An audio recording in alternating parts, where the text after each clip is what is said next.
e nós vamos meditar sobre um texto.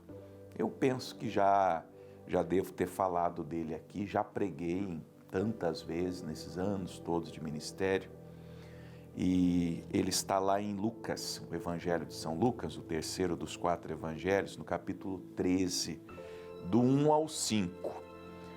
Lucas 13, do verso 1, o verso 5, abra aí, leia junto comigo, e já aparece na referência. Vou dizer para você que esse texto, a mortandade dos galileus e a queda da torre de Siloé, trata de um tema que é o grande tema da existência, é a grande questão da vida, é a morte. Parece paradoxo, parece complexo, é um antagonismo, mas esse é o fato. O grande dilema da vida, a grande questão da existência é a morte. É aquele dia que nós prestaremos contas das nossas vidas. E todos morreremos. Um dia eu não serei mais, um dia você não será mais. E o ponto é que nós não sabemos quando vamos morrer, como vamos morrer. Com exceção daqueles que tiram a própria vida, e espero que você nunca pense isso, você nunca dê esse passo que Deus, o teu Criador, não te autorizou. Para ser bem humano e o mínimo indelicado, eu digo que o suicídio é uma estupidez, uma grande estupidez, é uma falta de amor para consigo e para com o próximo, porque tirar a própria vida traz tanto sofrimento para as pessoas que te amam. Então, no mínimo, para eu ser brando com você, para eu ser minimamente educado, humano, amigo, eu digo, é uma grande estupidez. É uma grande estupidez, de modo que não tire a sua própria vida. Em nome de Jesus, seja livre desses pensamentos, desses sentimentos, desses planos que você tem orquestrado aí na sua mente, no seu coração. Não te faças tal, em nome de Jesus. Mas todos teremos que, um dia, se ver com a morte, não é verdade? E a estética da morte, é disso que eu quero falar um pouquinho hoje, não significa muita coisa. Porque aqui nós temos 2 tragédias de proporções menores que aconteceram nos dias de Jesus, comparados com as tragédias de hoje, aquelas tragédias na proporção eram menores, e que trouxeram uma curiosidade, porque olha o que está escrito, naquele mesmo tempo, estavam presentes ali alguns que lhes falavam dos galileus, cujo sangue Pilatos misturara com seus sacrifícios. O povo curioso quis saber a opinião de Jesus sobre um incidente daqueles dias. Você sabe que o Pilatos era o governador, inclusive foi ele que julgou Jesus e condenou Jesus à morte de cruz. E eram tempos de motins entre os judeus, entre os galileus, estavam debaixo da opressão do Império Romano, então, vez ou outra, havia uma rebelião e eles tentavam alguma coisa. E esses galileus estavam no templo, isso é um fato histórico que é contado nos livros apócrifos, e fazendo sacrifícios de animais. A multidão era grande, alguém notificou o Pilatos de que eles intentavam fazer uma espécie de uma rebelião, e o Pilatos foi com a cavalaria, ele pessoalmente liderando a cavalaria, e matou todo mundo dentro do templo. Foi uma carnificina. O sangue desses galileus se misturou com o sangue do sacrifício, o sangue dos animais que estavam sendo usados para o ritual de sacrifício. E aí o povo perguntou, Jesus, e aí?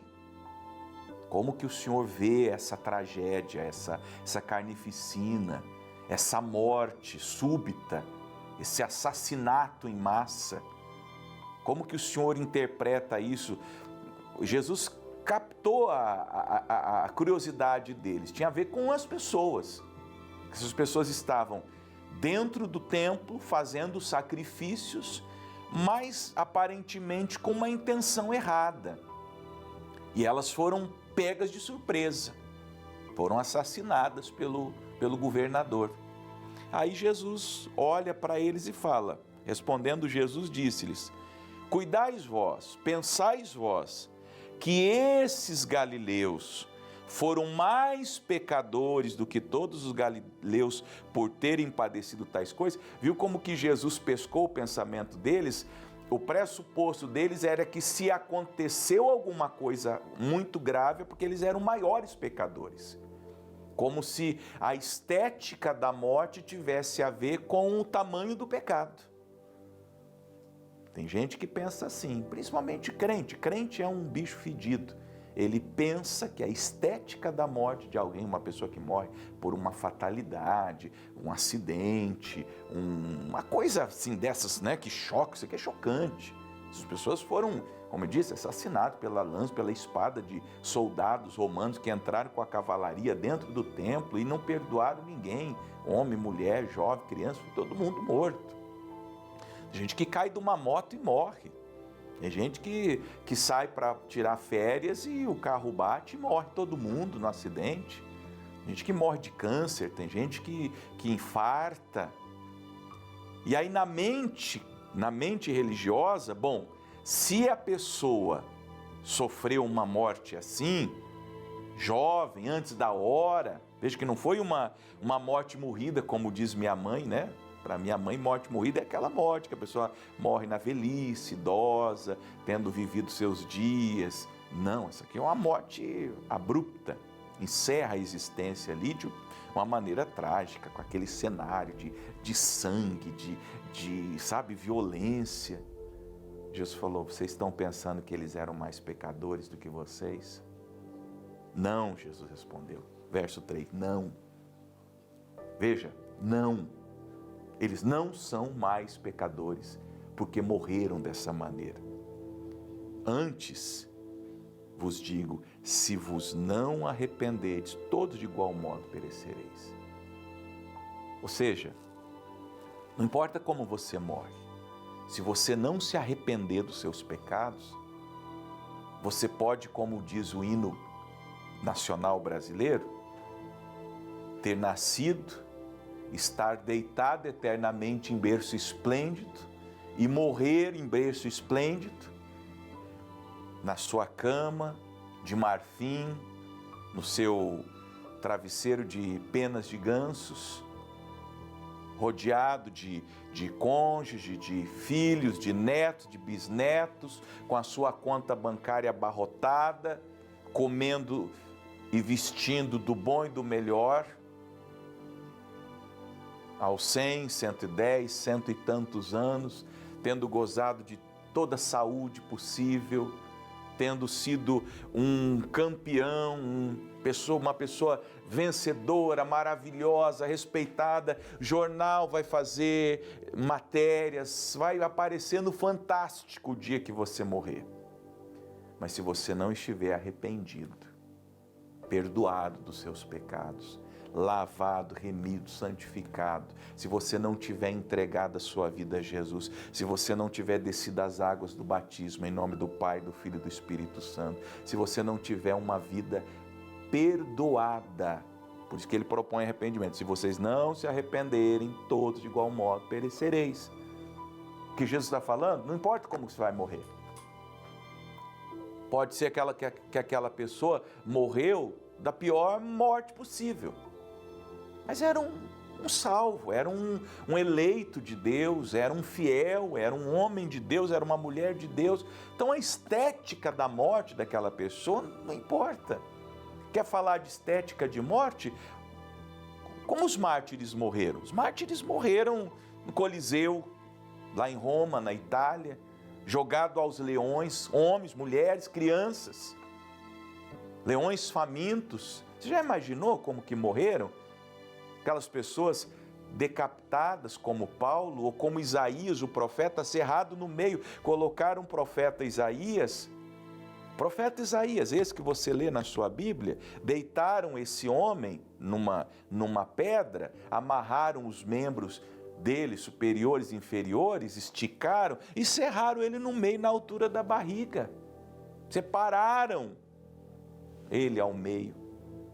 E você vai dizer o quê? Que esse homem está no inferno? Não, esse homem está no céu, ainda que ele tenha morrido de uma maneira tão trágica. Com exceção de João, o apóstolo, todos os outros apóstolos foram martirizados. Foram crucificados, como Pedro, de cabeça para baixo, foram degolados, foram queimados vivos. Mas eram homens de Deus, eram homens sob quem a chama do fogo, o fio da espada, a navalha, não tinham poder nenhum.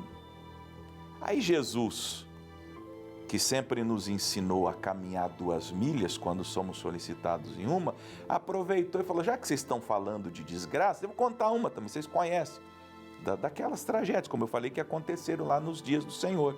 E aqueles 18? Vocês lembram aqueles 18? Sobre os quais caiu a torre de Siloé? Eles estavam numa peregrinação religiosa também, veja, eram questões religiosas. Por que na cabeça da pessoa tinha um problema? Porque essas pessoas estavam indo na igreja, estavam fazendo uma coisa religiosa e aconteceu uma tragédia, então eles deviam ter um pecado. E Jesus fala, eles estavam ali e aquela torre caiu e os matou. Lá em Siloé, estavam ali. Imagine, possivelmente, famílias morreram com essa queda. Não sei se você é assim, mas quando a gente sai para qualquer lugar com a família, você está junto ali, sua esposa, sua filha, seu filho, seu pai, sua mãe, seu irmão. E aquela é uma torre, ela cai.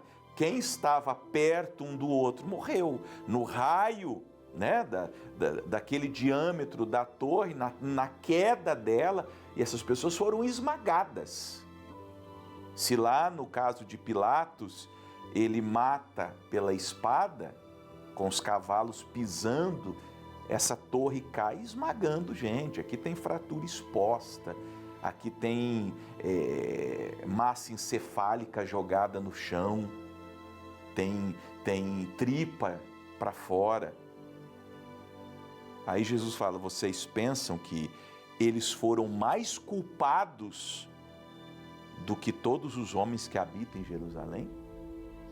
Na cabecinha religiosa de vocês, então o pensamento de vocês, a opinião de vocês, o conceito de vocês é que essa tragédia é porque eles eram culpados, é porque eles tinham pecados, é porque eles eram pessoas ruins, por isso que aconteceu uma coisa ruim. Essa teologia moral de causa e efeito que vocês acreditam, porque tem gente que segue a teologia moral de causa e efeito. Acontece isso porque a pessoa fez aquilo, nem sempre é assim. Nem sempre é assim. Aí, Jesus falou não. Mesma resposta, não. E é simples, o não de Jesus falou, não é assim, não foi por causa disso. Não tem relação de causa e efeito.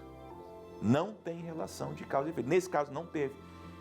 Antes vos digo, se vos não arrependerdes, todos de igual modo perecerem. Mais uma vez falou, olha, o que vocês precisam é de arrependimento.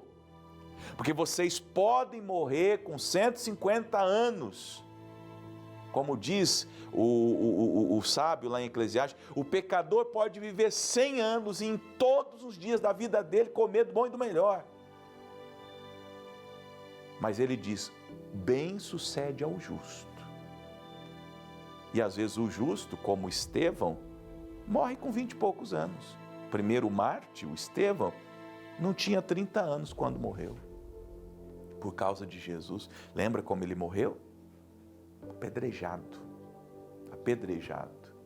E as testemunhas depuseram suas vestes aos pés de um jovem chamado Saulo. Então, o que eu quero dizer para você é, a estética da morte não importa. Não temos que ter medo de morrer, de nada. É claro, já que podemos pedir tudo a Deus em oração, eu acho, para mim, falando de mim, tá? Minha opinião, a morte mais bonita na Bíblia, a morte mais bonita é a morte de Jacó, para mim. O homem numa cama, com a sua família toda ao redor. Os filhos, abençoando os filhos, profetizando o futuro dos filhos. E depois que ele ministra a última bênção, o texto de Gênesis nos informa, capítulo 49, você lê depois, 47, 48, 49 de Gênesis, ele puxa os pés idosos, já tem 137 anos ou 147 anos, não me recordo, se cobre, estica assim o corpo dele na cama pela última vez, expira e é recolhido aos seus pais, é o que está escrito. Então essa é a melhor morte que se eu pudesse ter, eu peço a Deus, estou pedindo aqui, Senhor, se eu puder morrer na minha casa, com a minha família, minha esposa, com minhas filhas, com meus netos, bisnetos, sei quantos, as pessoas que me amam ao meu redor, e eu puder, antes de ir embora, abençoar essas pessoas. Mas o importante é estar arrependido. O importante é ter o seu nome escrito no livro da vida. Escreve isso. A estética da morte não importa. O que importa é se você é salvo. Essa é a grande questão com a qual você terá que tratar.